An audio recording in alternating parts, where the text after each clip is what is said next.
Hello and welcome to the Talk BGKY podcast, the official podcast for the city of Bowling Green. I'm Cameron Levis, Recreation Division Manager with Parks and Recreation here with the city, and I will be your host for this episode. And last time we talked summer camps, summer programming. Summer is our time to shine in Parks and Recreation, and today we're talking about everyone's favorite summer activity, swimming. The pool's open.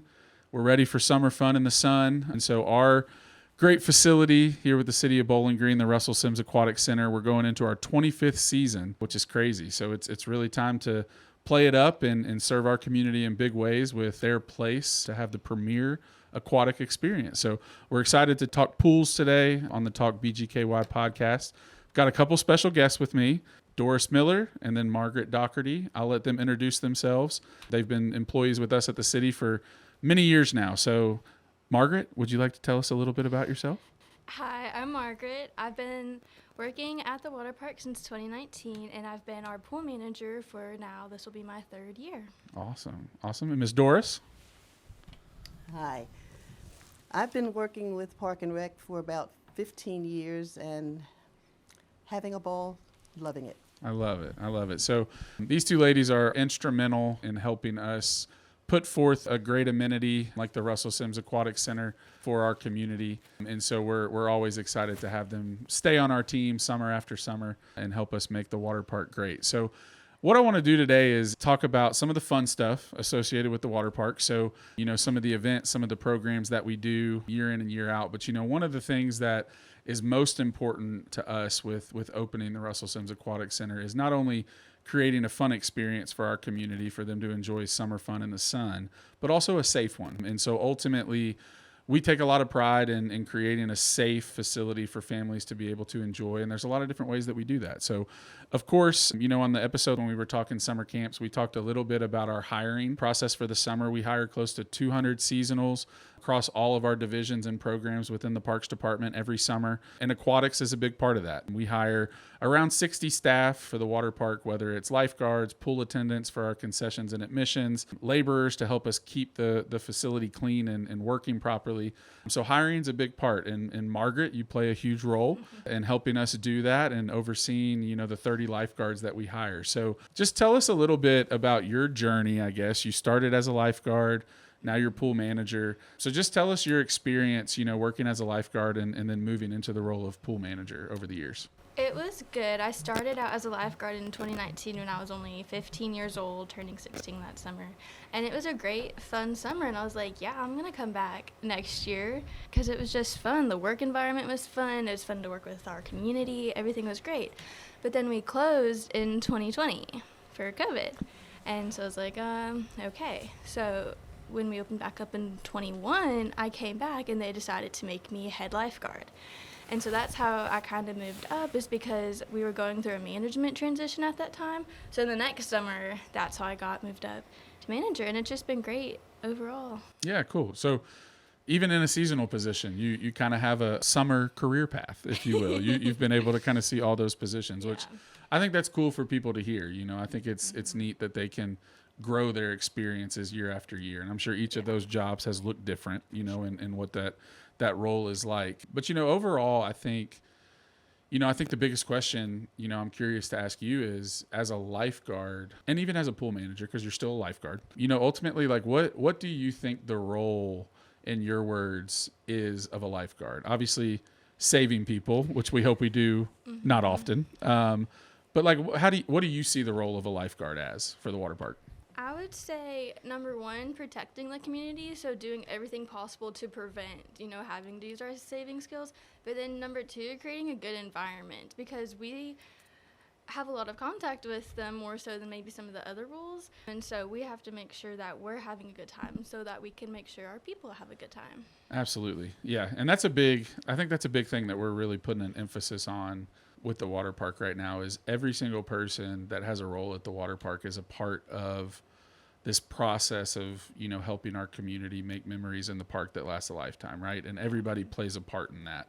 And so I love that you shared that. I think that's really cool. And then, as pool manager, you're kind of in charge of, rallying the troops and getting everybody ready for their day at the water park and everything. So From a leadership perspective, what's been your best memory in your 5 years at the water park? I would probably say all the events we had last year, because that was something new and different, because, we get into our routine of opening, closing every single day. And that was another way to, make more memories, because there's only, it was just something fun that was extra that made us feel like we played a big role in this, because sometimes I can get lost in just the regular everyday activities. Sure. So I think seeing that, and then seeing my guards so happy and excited, and then seeing all the people, I feel like those are probably the best. Yeah, I like that. And that's a good segue too for in the middle of this, to just kind of talk about, some of the things that, we're doing at the water park this coming season. Last year, we really tried to place an emphasis on what happens outside of normal operating hours, because, we could open the water park 11 to 6, Monday through Saturday, and it's going to be great. But then what can we do after hours, before hours, to reach our community in pretty unique ways and make their experience different every time? So, yeah, the special events. So last year, we re-emphasized special events, and, they were a huge hit. And like Margaret mentioned, it gave the staff an opportunity to kind of break up the mundane day-to-day of your summer job. It's hot, right? So it gets old very quick. But when we do these special events, it keeps the job interesting. So, this coming summer in our 25th season, we've got a lot of cool things planned. So touching on a few of those, we're bringing back Journey to Neverland night. I think that was a big hit. That was probably the biggest. Yeah, it was awesome. So think mermaids, pirates, all the pixie dust, everything you can think of to make it a magical environment at the water park. So we'll bring back Journey to Neverland night in June. Christmas in July was fun. A little different, Santa and the Grinch. The Grinch was on staff for maybe 5 minutes because he was just a little too grumpy. And we're really, really adamant about making a good first impression. So he was not a great fit for admissions. The Grinch was not. But the Grinch and Santa came to the water park and had a blast playing Christmas music, making it festive. That was a lot of fun. And then one of my favorite was working with our public library, who's a great partner of our department for different programs and initiatives that we do throughout the year. We did a STEAM night. So, STEM, so science, technology, engineering, art, and mathematics. I have to remember that. It's hard to remember. But STEAM night was just a really cool way to kind of still have summer fun, but get ready to go back to school. And so we'll partner with them again this year to do STEAM night at the water park and make it a luau themed. Duncan Hines Day's Day at the water park is, going to be a thing this year, that first week of June. So just think rubber ducks overload at the water park, and it's going to be a blast. So as Margaret mentioned, these special events are really just, our way of trying to create a unique experience at the water park. And we're always excited to see the smiles on our community's faces as they enjoy being at the Russell Sims Aquatic Center. So we're excited for this coming year. So I'm going to transition to Miss Doris, kind of continuing our theme of talking water safety. We task our lifeguards with creating a safe environment for the community, but then Doris has been a part, as she mentioned, for 15 years plus of really the root of water safety, and that's teaching people how to swim.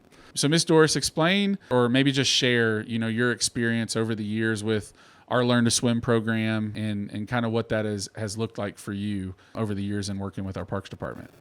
The Learn to Swim program is a wonderful activity for not just kids, but adults as well. Sure. So we're trying really hard to try to bring more adults into the swim lessons, because there are tons of people who have no idea what to do once they get in the water. Sure. So the emphasis hopefully this year will be to get adults to learn to swim better. Yeah, absolutely. And the thing I really like, I love the fact that so many of our students are repeaters. They've been taking lessons 2, 3, 4, 5 years, and they've really developed great technique, and I'm really proud of all of them. That's amazing. We've had a lot of conversations this year about how do we expand, that Learn to Swim program? How do we start it earlier in the year so that we can, try to get people prepared for summer? They can enjoy it to the fullest. It's been a staple of our department for such a long time, and I think we're glad to play a role always of people being able to enjoy their summer, both in fun ways, but then also in safe ways. And so we definitely appreciate, your service to the city over these 15 years to make sure that we can have safe summers and that people can learn to swim. And as she mentioned, there's never too late a time, too old an age to learn how to swim. And we'll work with you if you're interested in learning. Doris, tell us, we asked the same question to Margaret, and I'm curious to ask you as well.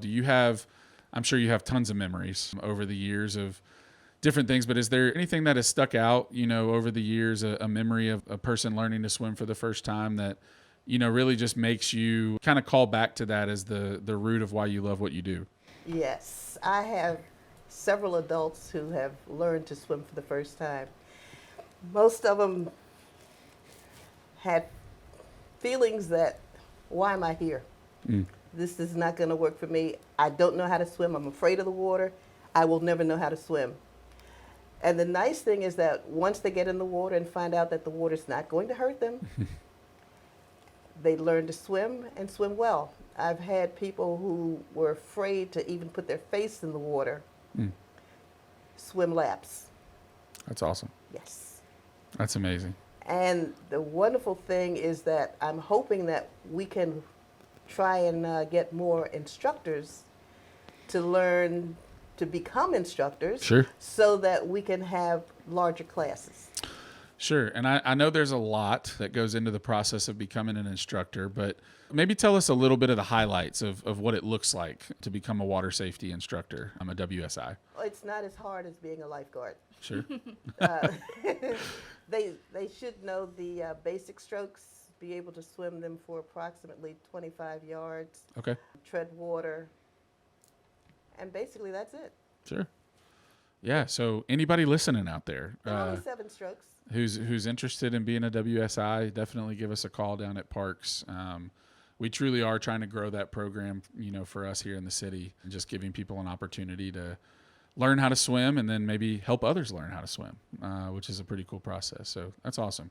Margaret, that makes me think too, talk a little bit on the lifeguard side of things, because, we're in the middle of, both Margaret and Doris help lead our lifeguard certification classes. And so we're in the middle of those. We've got more openings into May for anybody who's interested in signing up for those and getting their lifeguard certification. But touch on a few of the highlights of what you have to accomplish within that class. So the very first thing you have to do is swim 250 yards consecutively, either front crawl or breaststroke. Then you have to stop and tread water for 2 minutes straight with your hands underneath your arms and swim another 50. After you've completed that, we take you to the deep end of the pool and we drop a 10-pound brick in the very bottom, and you have 1 minute and 40 seconds to start in the water, swim about 20 yards to go down and get it, come back up with it, and swim back, all the way back with it on your chest with both hands on it the entire time, and then sit it out and get out of the pool. That's a lot. Yeah.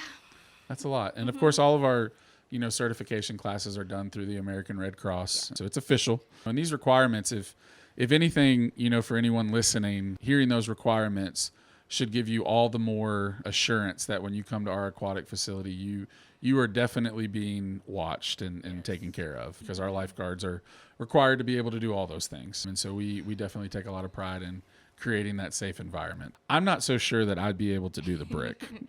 That's tough.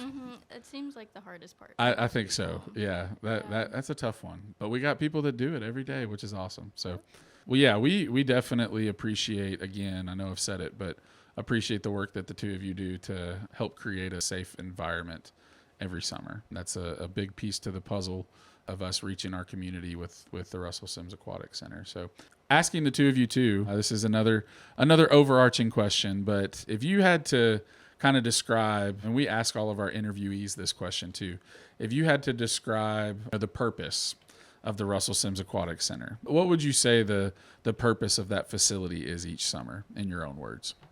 How to be safe and have fun. Love it. What about you, Margaret? I think bringing a fun summer activity to the community. Yeah, absolutely.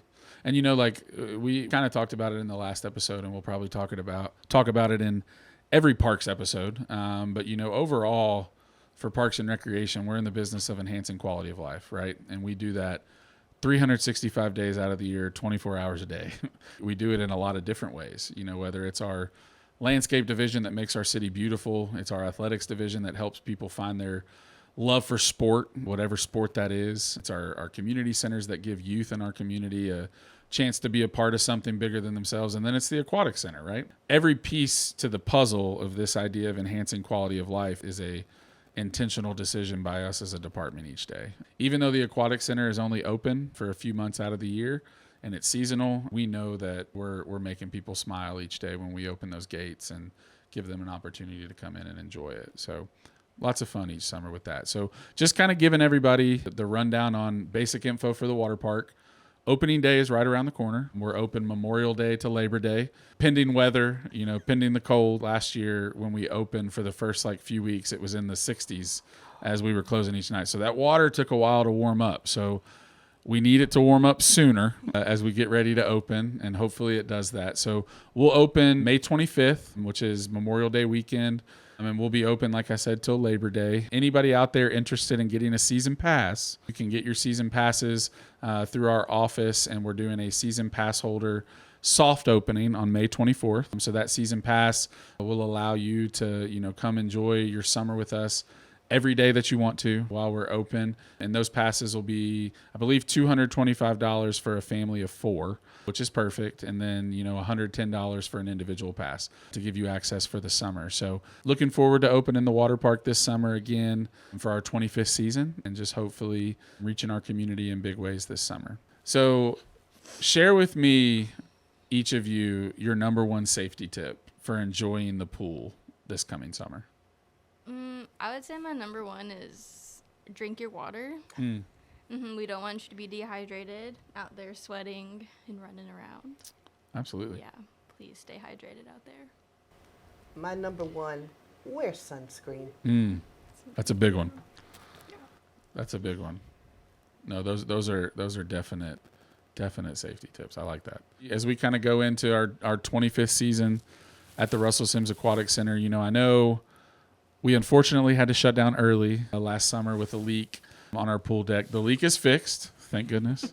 We anticipate, with the facility that was built in the year 2000, we anticipate things like that happening. And so it does not surprise us, but it does not upset us any less, because we definitely don't want to shut down. Obviously we want to serve our community to the fullest, and we don't want to lose any days or opportunities to do that. So, we have been hard at work. I'm just kind of updating the facility a little bit. The leak, as I mentioned, has been fixed. We've started a little bit of a retheme of the water park, just having fun with, the branding and the colors, trying to liven it up a little bit and bring the facility into its next, 50 years of service to Bowling Green and Warren County and surrounding communities. And so we have a new mascot, as voted on by the lifeguards, or at least a few of them, last summer. So Russell the Toucan will be making his appearance this coming summer, which we're really excited about.